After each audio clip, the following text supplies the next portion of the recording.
Hello there, welcome to our channel Tutorial Guru again. Hope you are doing fine. I'm back with another tutorial video, and today I'll be showing you how to post something on your friends timeline of Facebook. And now without further ado, let's dive right into the video. But before that, don't forget to like, subscribe and hit that bell icon for more videos. Okay, to post something on your friends Facebook timeline, let's open up our Facebook app first. And after opening your Facebook account, you will need to search but for that friend on whose profile you want to post something. Let's first search for him, and you need to write in his or her name. For me it will be this one, and my friend is this one.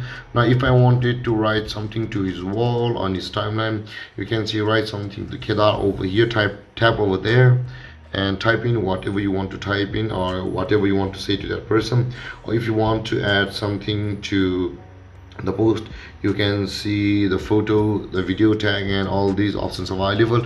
And after you have done editing your post, simply tap on the post on the top right corner of your phone to post it into your friends timeline. And there guys, this is how you post something on your friends Facebook timeline. And if you have any confusions or questions regarding the topic, don't hesitate to comment in the comment section below, and don't forget to like, subscribe and hit that bell icon for more videos.